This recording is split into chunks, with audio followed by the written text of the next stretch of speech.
en mí tu corazón, porque todo lo que hay dentro de mí necesita ser cambiado, Señor.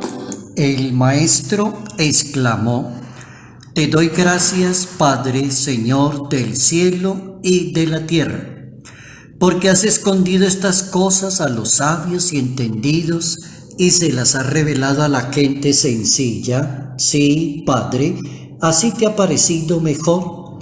Todo me lo ha entregado mi Padre. Nadie conoce al Hijo más que el Padre, y nadie conoce al Padre sino el Hijo, aquel a quien el Hijo se lo quiera revelar. Vengan a mí los que estén cansados y agobiados, y yo los aliviaré. Evangelio según San Mateo capítulo 11, versículos 25 al 30. Mi yugo es llevadero y mi carga es ligera. Encontrarán descanso en mí. Ese es el presupuesto, la nueva ley que proclama el Hijo de Dios. Notas amables a la palabra de Dios, miércoles 21 de octubre, año 2020. Porque todo lo que hay dentro de mi corazón necesita más de ti. Capítulo 11 del Evangelio según San Mateo, ubicados en ese versículo 25, podemos realizar una reflexión, una lectura orante de la palabra de Dios para poder encontrar la riqueza tan impresionante de lo que se le llama, desde la hermenéutica y los estudios bíblicos, el himno de júbilo o himno de júbilo mesiánico, explicado así por el Papa emérito Benedicto XVI en una audiencia general. ¿Cómo encontrar en la Biblia algo que se llama un himno de júbilo, que es traducido al español como Te doy gracias, Señor? Te doy gracias, Padre, Señor del cielo y de la tierra. Inicia así ese himno que está ubicado en los Evangelios de Mateo, en el capítulo 11, y el Evangelio según San Lucas en el capítulo 10. ¿Para dónde va la reflexión personal? Para tomar conciencia de que el mensaje de Dios no es tan exigente como lo creerán muchos. Dios habla para los humildes, para los sencillos, para los mansos, para los humildes de corazón. Quiere decir, en pocas palabras, que Dios no necesita tanto doctores, sino que necesita personas llenas del Espíritu Santo, de caridad, de amor y de misericordia.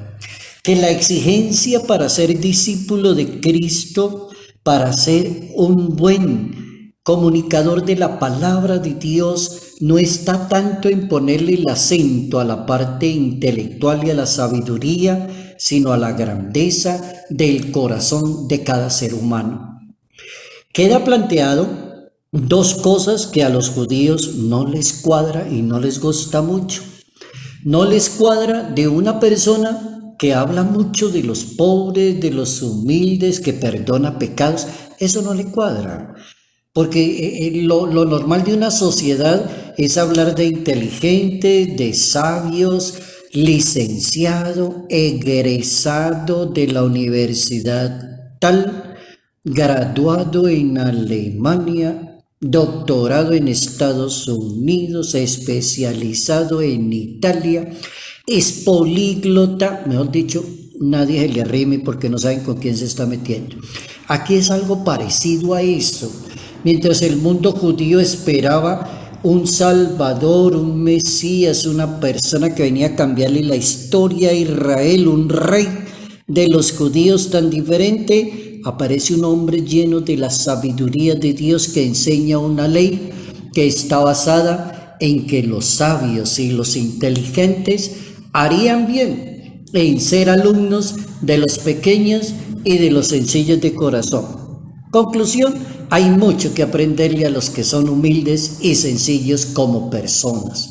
La oración muestra todo ese rostro tan femenino de Dios, de la ternura femenina, de la acogida, del consuelo, de cómo acercarse a la persona, cómo ofrecerle. Está cansado, está agotado. Mire, venga conmigo, cargue con mi yugo, aprenda de mí, que soy manso y humilde de corazón. Ese es el origen de la nueva ley de Dios y no la ley que ya tenían algunos movimientos religiosos en el Estado de Israel. Ya tenían una ley de esas de 600 y pico de cosas que había que hacer, que las personas vivían agotadas de tantas leyes. Amor, caridad, misericordia. La gente, según la narración de la Santa Biblia, aparece como la contradicción de mirar a un Jesús de Nazaret como que interesada, como que no los podía entender, como que si usted quiere probarme a mí, si usted verdaderamente es el Hijo de Dios, haga tal cosa. Si usted verdaderamente viene del cielo, entonces dígame tal cosa. Era un enfrentamiento entre la prepotencia del ser humano, cuando lo que vale que en ser humano es que sea muy estudiado o pertenezca a determinado estrato social o sea educado en las grandes universidades de los grandes países del mundo. Y aquí la cosa cambió. Las grandes ciudades alrededor de donde predicó Jesús y escucharon su predicación y vieron milagros que él hacía, y sin embargo muchos no creyeron. Los sabios y los doctores que se encontró Jesucristo en los 3 años de su predicación lo juzgaron y lo criticaron a partir de la propia conciencia de ellos. No fueron capaces de entender la predicación del maestro y sin embargo eran doctores de la ley. Y eran los sabios, pertenecían a movimientos grandes, importantísimos, como les gusta vivir en una sociedad. E incluso los parientes tampoco lo entendían, está como loco, se le corrió la cabeza, algo le está pasando. Los parientes tampoco, los parientes de Jesús. Entonces la pregunta es, ¿quién entendía a Jesús de Nazaret? Los pequeños, los humildes, los sencillos, los que aceptaron algo que se llama la buena nueva del reino de Dios, la buena nueva. Le piden a Dios sacrificios, pero Jesús dice, no me interesan los sacrificios, tráigame misericordia. Tráigame misericordia y hablamos. No me ofrezca sacrificio, no me ponga carita de santo, no me ponga cara de perfeccionista. Traiga misericordia, bondad con el ser humano. La reacción de Jesús contra Jesús de los fariseos de querer acabarlo, porque este hombre va a acabar la mentalidad que tenemos aquí en este pueblo de Israel. Está predicando totalmente lo contrario. Habla de perdonar pecados, de sanar enfermos, de vida eterna. Habla de sacrificio y de eso no hablamos nosotros. Algunos lo llamaron que era amigo de Belcebú, que es el príncipe de los demonios. Llegaron hasta allá. Pero Jesús seguía asumiendo la misión que él le encomendó su Padre Celestial. Esa es la que hay que aprenderle a este himno de alabanza a Dios, tal como lo dijo el Papa emérito Benedicto XVI, himno de júbilo mesiánico de alguien que conoce a Dios. Eso solamente lo puede hacer alguien que conoce al Padre Celestial. Y arranca hablando así: te doy gracias, Padre, decía el Papa Benedicto. Lo que importa entonces no es lo que hacemos para Dios, sino lo que Dios en su gran amor hace por nosotros. Entender a Jesús, lo que Él hace por nosotros, que el origen de la nueva ley de Dios necesita conocer mucho a Dios, ver que Dios vino a salvar, no a condenar gente, no a ser juez de los demás. Dios no critica a nadie. Dios es muy respetuoso de la vida íntima sagrada de cada persona. ¿Por qué hay cantidad de gente practicando una religión y dañándole la dignidad al otro? Eso no se entiende, si ni siquiera Dios se metió en eso, ni siquiera se metió a criticar, ni siquiera a la mujer adúltera, no se metió. Decía el Papa Emérito Benedicto XVI, los sabios e inteligentes harían bien en ser alumnos de los pequeños y humildes de corazón. Audiencia del Papa Emérito Benedicto XVI en la Sala Pablo VI, un 7 de diciembre del año 2011.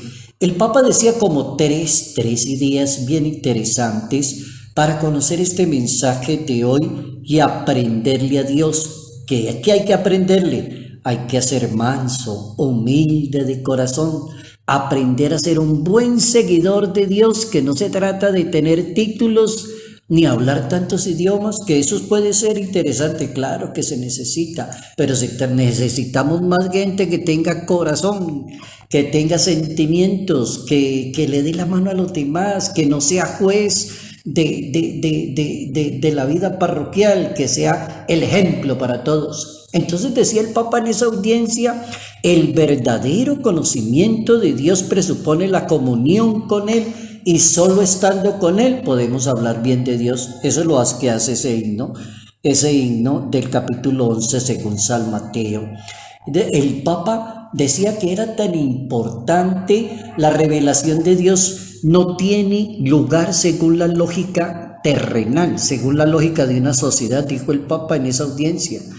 Para una sociedad, lo lógico y lo normal es que hayan personas cultas y poderosas. Entonces, se toma un micrófono, les va a hablar tal persona, doctores no sé qué, doctores y demás, licenciado en no sé qué, magísteres y demás, graduado en la Alemania. Guarden silencio, por favor, porque va a hablar alguien grande. Entonces decía el Papa Benedicto XVI, no es la lógica terrena los que poseen conocimientos importantes, sino los grandes de corazón que transmiten eso a la gente sencilla y a los pequeños. Dios usa un estilo donde los destinatarios son los pequeños y los humildes de corazón. Ahora la pregunta del millón, ¿y quiénes son los pequeños y humildes según la Santa Biblia? Pues la contesta el mismo Papa Emérito Benedicto. ¿Cuál es la pequeñez de un ser humano? Es la actitud del ser humano, decía el Papa. Bienaventurados los limpios de corazón, porque verán a Dios. Capítulo 5, allá están todos los bienaventurados en ese capítulo 5 según San Mateo. Bienaventurados los sencillos, bienaventurados los limpios, bienaventurados los que buscan la paz, bienaventurado el que viva bien con los demás, bienaventurado el que tenga la boca quieta y no mantenga criticando a los demás y juzgando a las personas, bienaventurado el que es prudente y respetuoso de la vida de las demás personas, bienaventurado el que se preocupe por tener pureza de corazón.